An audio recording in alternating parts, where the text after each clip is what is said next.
Hey, everybody, it's Tifa. And oh, am I excited about my guests? They're from Florida. Well, they actually are in Florida, and I'm in North Carolina. But we got a chance to get together recently in Ocala due to the willingness of them to make the trip and my flight down and program. But oh, these are good friends of ours who we've done things together for some time. So, Ed and Deborah, if you would, you all started something, built something, and have built something else. So I would love for you to talk to us a little bit in this courageous conversation of what you did and why you did what you did and what you're doing out there, because you aren't spring chickens. Oh, no, we're probably not spring chickens. Thanks, Stephen, for letting us come on. We were way past spring chickens when we started this. So, my quick story, I guess I don't know if it's a quick story, but my second husband, Albert, had dementia about 5 years into our marriage, and that really primarily came from a fall. He was in great health, and he cracked his helmet and had a concussion, and we know what that does to the brain. So my journey started in about 2004. He stayed at home. He was my senior by about 22 years. But that didn't matter to me. I knew we would be just fine. But when we could no longer stay at home, you know, sometimes our environments are not always as safe as they can be for folks living with dementia. And he'd go look for me or he'd look for something else. So I had to start going into more of a secured, focused care placement outside of my home. And that didn't go so well for us, as we know is sometimes not as successful either. Maybe because of a combination of things, we don't want to pinpoint if it's one thing or another. It's a big adjustment for most people. Transition is not always easy. And it seemed to be that the transition wasn't as easy for the professionals as it was for Albert. But after the journey was over and didn't have such a great experience in the professional environment, it was about 2010, and this whole journey of dementia had really changed my outlook on caregiving and what is needed, what is required, and what is deserved for people that are living with dementia, how they're misunderstood, how they are, I'm not going to say mistreated, but treated in ways based on some interaction that maybe is not conducive to a person living with dementia. So I became an administrator after a time of being in a memory care building. I became an administrator, and seeing what was actually afforded to Albert in the professional standards, and then actually seeing someone that was very compassionate, empathetic, that's what I utilized. And before I knew about PAC, that was what we were doing. We were compassionately looking at a person, where they were, who they were at that moment, and capitalizing on how to do the best care we could. After Ed and I met, we had created a conference, and Ed decided, and he'll tell you a little bit about that I should resign. Well, now the search was, now what do we do? I had moved to Florida from Ohio in 2011, so I met Debbie about a year after Albert had died, and my mother also died of Alzheimer's, and I think in 2008. We were the lucky ones. She lived in Oklahoma, didn't want to leave Oklahoma. We found a we found a community near Oklahoma City that, and while we knew nothing about different standards of care at that time, they were very good. They really practiced good, compassionate care. So I did not have to be a hands-on care partner. Thank goodness. And my brother, and yeah, thank goodness. And so my brother and I were, if this kind of experience can be lucky, yes, we were lucky. So I had met Debbie. She had gone to work as an administrator of a memory care facility. We were not yet a committed couple, but we were dating. And my background had been had an awful lot in publishing and communications.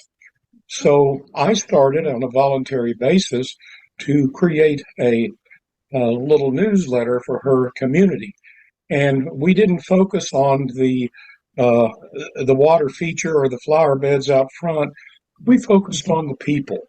We found wonderful stories about these people with dementia, and I would feature those in our newsletter. Well, in my background, I'd also had a lot of experience in a nonprofit organization of bringing people together. We used conferences quite a lot.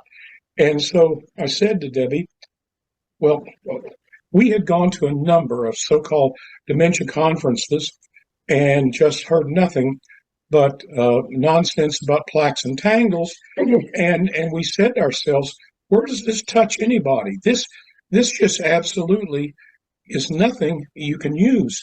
And I said, why don't we create a conference where we will talk in plain language? We will not invite professionals or academicians.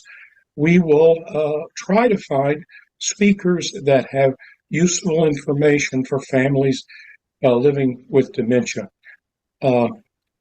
We did that. Had no idea what it would be. And that morning, when we opened the doors to the conference, 200 people filed in. And boy, were they a motley crew. It was clear that these people were looking for help and looking for answers. They were tired, they were exhausted, they were haggard. And, frankly, given our whole amateur approach, it was quite a big success. And Debbie had been using techniques of compassionate care, which her corporate operations director didn't like. In fact, believe it or not, Debbie once got reprimanded for spending too much time with her families and residents. So, well, heaven knows you shouldn't be doing that. No, you should be do that. balancing the budget and getting some more money in there and filling that bed. And what's interesting about that, too, is that when you look at the corporate structure of that, that's what we're supposed to do because that creates a nice, but anyways, what was really, really, really powerful when we decided, and Ed's going to tell you that on that particular day, he said, I think it's time to resign. We need to figure out how to educate people. We need to figure out how to lessen the fear of dementia. It is an awful word. It is the disease of our time. But he said, what can we do? So we created the company. What was interesting is now people wanted to know how credible you were. And so we started searching. What do we believe in? What methodologies? And I can remember 9 years ago calling someone in your organization and telling them our story, and you had a certification in Melbourne, which is on the other coast, and they said, we'll get you in the class. This was on a Friday. We were sitting at a McDonald's. Yeah. It was on a Friday. Your staff listened to my story, and I was in the class on Monday morning. And I'll never forget that without even knowing, we were using compassion because of what wasn't afforded to my husband Albert and my experience So it was so easy to adapt what the PAC methodology and philosophy is. It is, in some cases, some of the folks that leave our workshops say it's a game changer. Yeah, we back to the conference. That day we were so just overwhelmed with what had happened that about noon that day during the noon break, I told Debbie, I said, "You need to resign tonight." She said, "Oh my gosh, what are you talking about? That's crazy. Why?" And I said, "You know, what you're doing now is wonderful, but you're having to, push the rock uphill every day because your corporate people don't understand what you're doing. You come home exhausted because of it, and you, at best, can help 20 to 24 people." I said, "Look, here's 200 people out here in this conference that need help. We can see that most of them can never afford or don't want professional care. We got to use what you know to help them." And sure enough, we had called it the Coping with Dementia Conference. So sure enough, that night she resigned. She said, "What are we going to do?" I said, "Well, you're going to get some certifications because you're going to be the face of this company.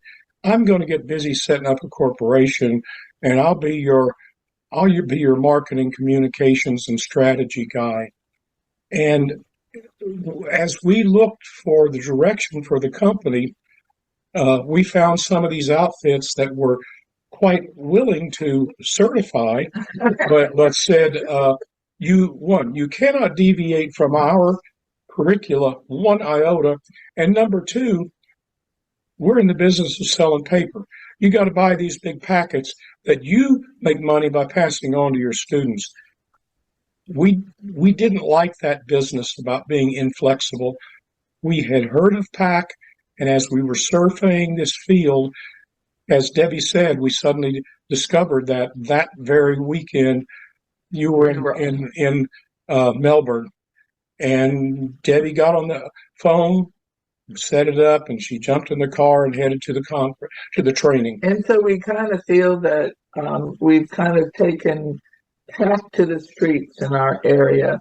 It's a little bit different than most. Maybe going through some of your certifications, because they're in communities already. And so, I mean, for me, what you do is you make it live in and I'm going to say Citrus County because you're in Citrus County. I know you go other places too, but in your communities that you can touch, you're touching in the community, and it's a real community. I mean, the average age of people in your community, the average setup of people in your community, even if they're in retirement communities, they're still just caring for each other. They're not pulling in. I mean, that's not happening. So trying to figure all this out, but that's not where you stopped. I mean, that to me is just running workshops for families is not where you stopped. No, we really we went to our local newspapers because we wanted to start to do some Alzheimer's walk here, a little bit different. Now, one thing that is different, as you know, some of the more commercial types of conferences or gatherings don't really like the person living with dementia. That was not even a consideration for us. They are welcome. They are encouraged because they are the ones that we're trying to inclusively include in what we're doing. So we went to the local paper. They were willing to talk to us. And what they did take a step further was to actually start with giving us the front page and another section for Alzheimer's. We created the contents. We gave them people to talk to. What are the programs?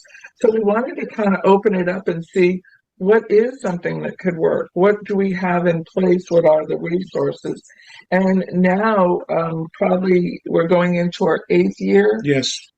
We've had a monthly column here in our local paper that's called Coping with Dementia.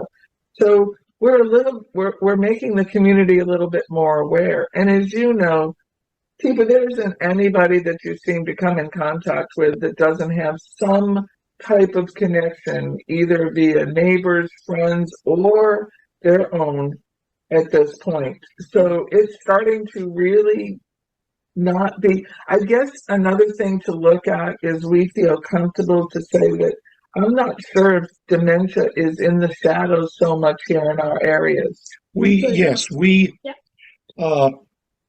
As we began to do the workshops, we noticed right away that quite often we were dealing with this old mythology and misconceptions, and so we said we've got to communicate on a bigger basis. So as Debbie said, our newspaper gave us the opportunity to publish a monthly column that we called Coping with Dementia. We've been doing that for 7 years now, and later compiled 6 years of those columns into our Coping with Dementia book. But I've got to tell you, we have had incredible good fortune along the way. For example, Debbie has 2 certifications. She's a PAC trainer. She also is a consultant. And she was working with a woman who was having an awful time with her mother. And Debbie was working with her. And at some point, I said, that name looks familiar. Well, it was the publisher's wife. Now, that didn't hurt. That didn't hurt us at all. We didn't and we did not know that at the time. But those Why you did it. that kind of serendipity seems to have followed us through this late in life career, and we've had some wonderful good breaks along the way. So some of what we also look at, and I think that's really interesting, is this journey of coping with dementia after 2 very, very different experiences has also provided us with an opportunity to speak to a lot more people about how would your product apply in this case? Mm-hmm. How could this work? There's a lot of people out there that are trying to capitalize on this disease. There's a lot of real false information. There's a lot of misconception about the diagnostic process. All of that stuff we keep piling in. But what Ed and I truly believe in is the methodology is PAC, what it applies, how it creates a connection, how you learn to build a relationship. And that's what we're doing, I think, in our community. We're trying to be the relationship maybe between the deputies and or family and or their loved one. It's unfortunate you're hearing me not say professionals. It's unfortunate that you're not hearing me say the certified community as far as our nurses, our CNAs. Correct. I mean, and that's hard. I mean, that's really frustrating to know that we've got these resources, but it's going to take all of us. And we still have such a barrier between this idea that we, the people who are providing hands-on stuff in community and families, we should be working together, guys, because if we don't, we're just, really wanting to do the compassionate care, not wanting to make income based on filling something or doing something. And that, we need to update our skills as professionals, because what we learned 25 years ago in school isn't the way it is with dementia. I mean, I'll be honest, I have to keep up with it every week, because every week new things are coming out, and some are accurate and some are like, wait a minute, let me read that again. What did it say? Because again, people live in ivory towers and people live in really interesting places, and you go, not sure that's what hang on here. And so you guys have done some really practical things to be helpful. I remember when you were doing the scent kits, and you were making sure those were available. I remember when you participated in a paint tennis shoes and, have walk a mile in my shoes kind of idea. Yeah. And Well, then our initiative with that was, how do we get the intergenerational? How do we start getting the youth? Because that is a really important and powerful part of this journey with dementia. We have to learn how to do that.